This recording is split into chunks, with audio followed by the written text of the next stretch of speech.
10 দিন ভাব দেখায় রাগ করে থাকার নাম হচ্ছে স্বামী, আর একদিন ভালোবাসার সাথে সাথে গলে পড়ার নাম হচ্ছে স্ত্রী। তা আপু ভাইয়া আপনাদের উদ্দেশ্যে বলতেছি, ভাইয়ারা আপনারা যেহেতু স্ত্রীর থেকে বয়সে একটু সবসময় বড়ই থাকবেন, কম থাকবেন না। তাহলে আপনাদের এত কিসের রাগ বলেন তো? সব সময় একটু ক্ষমা করে দিলেই তো পারেন, তাই না? তো সকালবেলা রান্না করে নিয়েছিলাম খিচুড়ি, তাড়াহুড়া করে যেতে হবে বাবাকে আনতে কোচিং থেকে। তো রান্নাবান্না করে নাস্তা করে বাচ্চাদের রেডি করে রেখে চলে গিয়েছিলাম। এই তো আমি যাচ্ছিলাম গাড়িতে করে, আর ভাবলাম আপনাদের সাথে কিছু কথাবার্তা বলি। তো অনেকেই ভাবে যে আমরা মেয়ে মানুষরা ঘরে বসে কিছুই করি না, আসলে জীবনটা যে দৌড়ের উপর থাকে কাকে বোঝায়।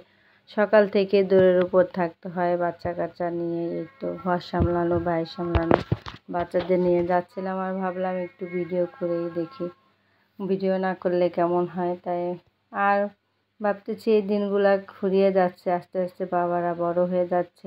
একটা সময় আমিও বয়স হয়ে যাবে, যদি বেঁচে থাকি, বাচ্চারাও বড় হয়ে যাবে।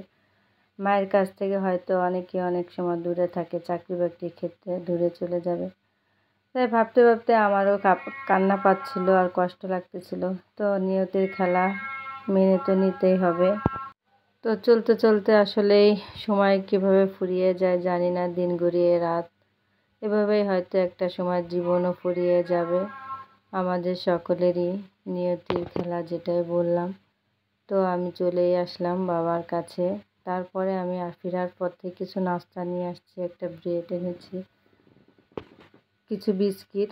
বাসায় যেহেতু আমার হুজুর আসে, টিচার আসে, অনেকেই আসা যাওয়া, তাই আমি বিস্কিটটা আমাদের বাচ্চারা তেমন একটা পছন্দ করে না যদিও, তারপরে আমি অল্প অল্প করে হাফ কেজি করে আমি বিস্কিট 3 রকমের বিস্কিট নিয়ে আসছি। কারণ টিচারদের মাঝে মাঝে ফল, বিস্কিট সব ধরনের খাবারই কম বেশি দিতে হয়, তার জন্য রাখতে হয়। আর আমার বাচ্চারা সবসময় ফল খেতেই পছন্দ করে, বিস্কিট অত পছন্দ করে না যদিও, তারপরও আনতে হয়, রাখতে হয় বাসায়। এই তো ব্রেড দেখে বাচ্চারা বলতেছে আম্মু ডিম দিয়ে একটু ভেজে দাও না, স্যান্ডউইচ বানিয়ে দাও। তো আমি করতেছিলাম বিকালের নাস্তা হিসেবে। ক্লান্ত শরীর, আসলে সারাদিন দৌড়ের পর শরীরটা ক্লান্ত লাগতেছিল, তারপরও তাদের আবদারে কিছুটা ভেজে দিলাম 3 ভাই বোনকে। ও মা, সন্ধ্যার পরে ওদের নাস্তা করার পর দেখি বাচ্চার বাবা লুচি নিয়ে আসছে, কিছু পুরি নিয়ে আসছে। আমি বললাম আজ তোমাদের কপালটা অনেক ভালো, তোমরা অনেক রকম নাস্তা পেলে, খাও, খেয়ে নাও। এই তো ভালো থাকবেন সবাই, আল্লাহ হাফেজ।